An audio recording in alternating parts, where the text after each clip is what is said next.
Say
राजाओं की भुजाओं का बल चंद्रमा है, शिव जी का धनुष राहु है, वह भारी है, कठोर है, यह सबको विदित है।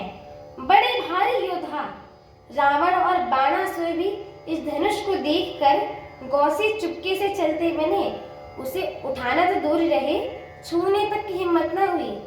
उसी शिव जी के कठोर धनुष को आज इस राजसभा में जो भी तोड़ेगा, तीनों लोगों की विजय के साथ ही उसको जानकी जी की बिना किसी विचार को हठपूर्वक वर्ण करेंगी।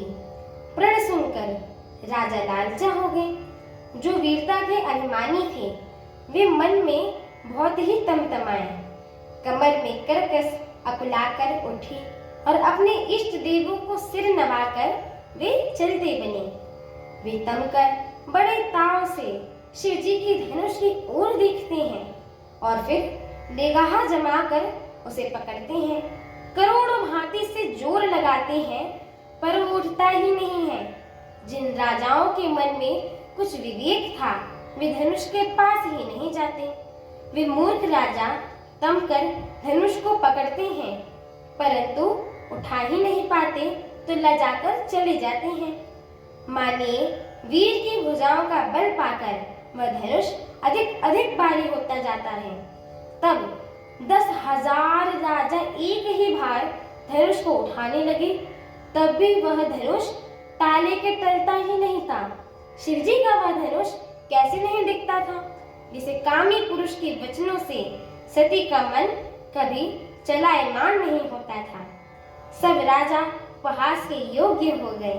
जैसे वैराग्य के बिना सन्यासी उपहास के योग्य हो जाता है। कीर्ति, विजय, बड़ी वीरता, इन सब को वे धनुष के हाथों से बरबस हार कर चले गए। राजा लोग हृदय से हार कर श्रीहीन हतप्रभ हो गए और अपने अपने समाज में जाकर बैठ गए। राजाओं को असफल देखकर जनक जी उकला उठे और ऐसे वचन बोले जो मन को क्रोध में सने हुए थे। मैंने जो प्रण ठाना था उसे सुनकर दीप दीप के अनेक राजा आए। देवता और दैत्य भी मनुष्य का शरीर धारण करके आए हैं तथा और भी बहुत से रणवीर आए हैं, परंतु धनुष को तोड़कर मनोहर कन्या, बड़ी विजय और अत्यंत सुंदर कीर्ति को पाने वाला ब्रह्मा किसी को नहीं रचा है। हमारी आगे की श्री राम कथा को सुनने के लिए हमारे चैनल को लाइक, शेयर, सब्सक्राइब एवं कमेंट अवश्य करें। एवं आप सभी भक्तगणों से हम दोनों बहनों का एक छोटा सा निवेदन है कि कृपया आप सभी हमारे श्री रामचरितमानस जी का यह पाठ पूरा सुना करें, क्योंकि ये जो श्री रामचरितमानस जी है ना, इनकी एक एक चौपाइयाँ, एक एक शब्द एवं एक एक अक्षर महामंत्र के समान होता है। एवं जो भी मनुष्य नर नारी इन्हें सुनते हैं, गाते हैं, कहते हैं, श्रवण करते हैं, उनके जन्म जन्मांतर के सारे पाप कष्ट नष्ट हो जाते हैं। इसीलिए एक बार जोर से बोली सियावर रामचंद्र की जय हो, माता जानकी की जय हो, जय श्री राम। जय श्री राम।